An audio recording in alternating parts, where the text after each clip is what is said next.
Dreams, they feel real while we're in them, right? It's only when we wake up that we realize something was actually strange.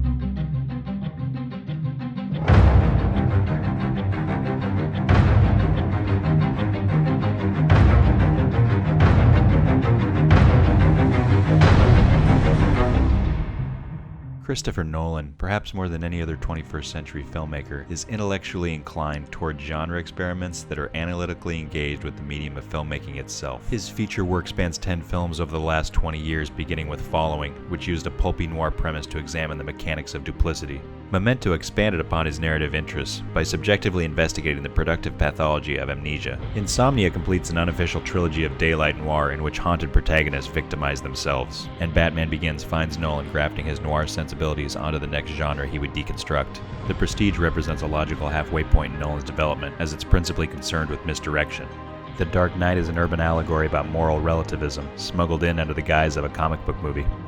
Inception represents the high watermark in Nolan's commitment to intellectually provocative mainstream cinema. And The Dark Knight Rises is about the struggle to redeem a metropolis locked in an existential crisis. Interstellar attempts to reconcile abstract emotional response with complex quantum physics, while Dunkirk finds Nolan redefining the war genre with a survival story defined by its fractured temporality.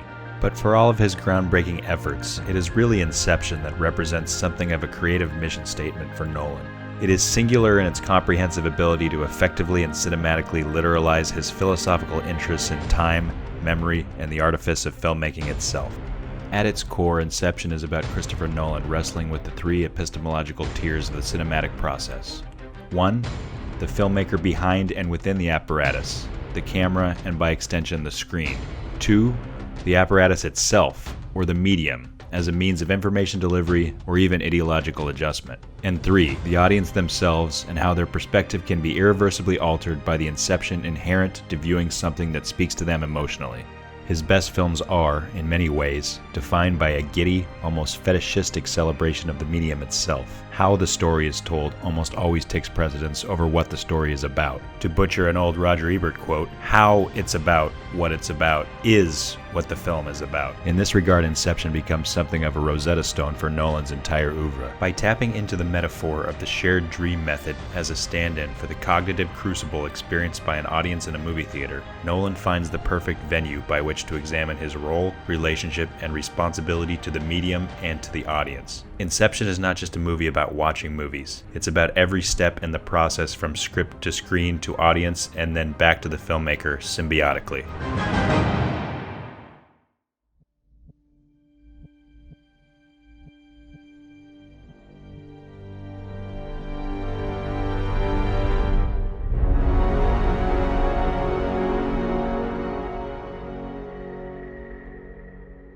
The interpretation of the central heist as a movie in the mind, and the roles of the individual dream thieves as core crew members is as old as Inception itself. But if we examine the responsibilities of the team members relative to the goals of the mission, we get a better idea of how useful this postmodern reading of the film is in getting to the root of Nolan's intentions. Cobb, who shares his name with the antagonist of Following, My name's Cobb. another well-dressed thief, is the extractor in the shared dream environment, or director in the filmmaking analogy. He is highly skilled and possessed of some radical notions that allow him to creatively improvise when the job calls for it. Referencing Cobb the director, Matthew Belinkie writes, not only does he determine how he wants his target to feel, not only does he invent a story to inspire these feelings, but he also supervises the creation of an environment in which his story will unfold. Cobb is a natural leader and a team player, but still considers himself the smartest person on set. In this context, he is the consummate confidence man, echoing his namesake from Following, the dueling magicians from The Prestige, and even the Joker in The Dark Knight. Maria Bustias observes, Cobb takes the risk of revealing to Fisher that they're both in a dream. That's like letting you know that you're watching a movie, a directorial aside, a lifting of the curtain. Subconscious security.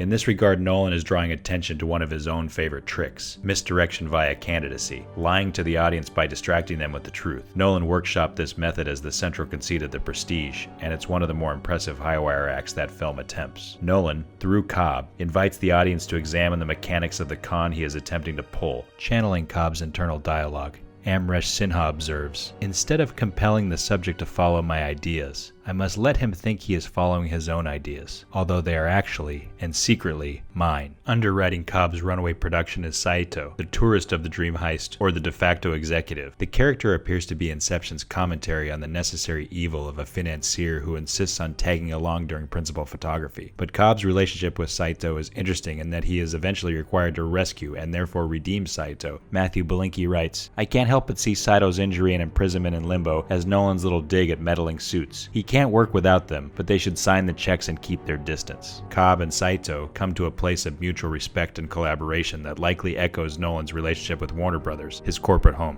Arthur the Point Man is, quite clearly, the film's producer. He is pragmatic, capable, consistently frustrated by Cobb's wild, unpredictable ambitions, and constantly trying to talk him out of things. But he is also detail-oriented, reliable with logistics, protective and mentoring toward the writer, while being dismissive and catty with the actor. That would bring us to Ariadne the architect, explicitly the screenwriter of Cobb's big-budget fantasy. She's obviously a first-time writer, but she's good in the room and quick on her feet, as she is basically thrown into the deep end of this dream-sharing pool and forced to do rewrites on a particularly hectic set. She deals with the director's wild mood swings and the fact that he continues to insist on casting his ex-wife in a film she's completely wrong for. More on that in a moment. Eames the Forger is, of course, the actor in this context. He appears to be a natural in combat, on a snowmobile, or at mountaineering, an actor who can actually do the things written on the back of his headshot. He's wry, charismatic, and is engaged and collaborative during script meetings. He's so right for the part that he not only comes up with the central thesis of the Inception's core conceit with one throwaway line.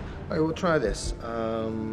My father accepts that I want to create for myself, not follow in his footsteps. He's also casually philosophical when it appears that the production has melted down to abject failure. So that's it, then we failed.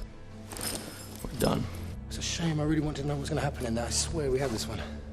Of course, the writer requests an 11th hour crack at the script, and when she and Cobb spin an improvised fix on the third act, it is only Eames the actor who shepherds the emotional catharsis and bears witness to the climactic moment on set. That moment, of course, concerns Fisher, the mark, the audience, if you will. He is beguiled and incepted by the production, and though his ideology is adjusted without his consent, his emotional state and psychological well-being is actually improved by the violation. This is part of what makes Inception such a unique and exhilarating entry into the heist genre. The target is not being victimized or robbed. Amazingly enough, Fisher is an unwitting subject of an act of kindness, necessitated by a creative decision on the part of a team of visionaries. Maria Bustillos writes, "Fisher's epiphany, however artificially induced, however staged, is strangely moving, beautiful, and sad. Note also that it comes to Fisher alone. Cobb doesn't see this redemption. He only has to have faith that it's happened. How sad it is that no director can ever really see into the heart of a viewer who is seeing and understanding his work for the first time." The Inception basically cons Fisher into believing a false premise that allows him to come to a resolution with his father he was never given in life. Movie audiences volunteer for this process every day, hoping to find catharsis or emotional resolution through art they are rarely afforded by reality. And even when it does occur, it almost never features such great lighting, kick-ass practical effects, or zero gravity. These, of course, come courtesy of Yusuf the chemist, who basically functions as the production's de facto cinematographer, or all-purpose technician, modifying the gear, literally and figuratively driving the production, even hosting movie marathons for freebasing dream junkies in his creepy basement. And finally, there's Maul, the Shade, who functions as Cobb's destructive muse, representing his insular artistic past and stifling his potential for future growth as a filmmaker. Only when he comes to accept that there is no future in allowing his relationship with Maul to define him as an artist can he finish his film. Maria Bustillos observes, "By the end, Cobb will have to choose, explicitly, between Maul and Fisher. This is a very exact analogy. Who are you doing this for? For your own vision or for the audience?"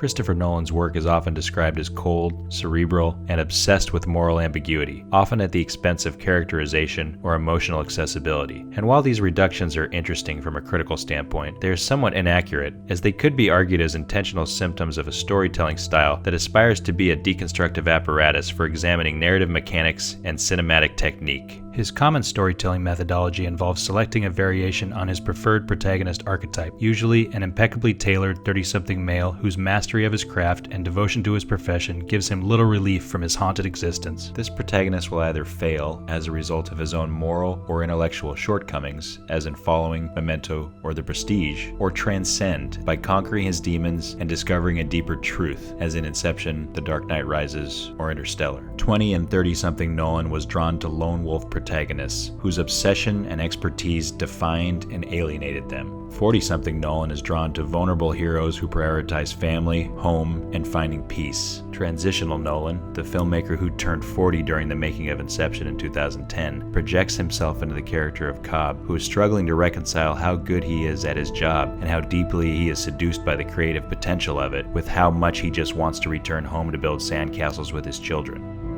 What distinguishes Nolan amongst his peers is not principally the critical acclaim, awards attention, or billions of dollars in revenue generated by his films, though that certainly makes it easier for him to secure the production resources necessary to meet the scope of his ambitious projects. But what makes him a standout auteur whose work is distinctly eligible for academic analysis is the consistency with which Nolan challenges the confines of the medium and uses a post-classical narrative approach to subvert audience expectation and keep them intellectually engaged. Nolan is uniquely interested in the interrogation and cross-examination of the filmmaking process, spilling the elements of traditional storytelling out on the table like so many puzzle pieces, examining the shapes, and reassembling them in a manner that philosophically comments on the nature of puzzles themselves. In an era in which so many filmmakers are being inaccurately branded as purveyors of a postmodern aesthetic, Christopher Nolan is one of the few who deserves to be considered a true master of the deconstructionist methodology.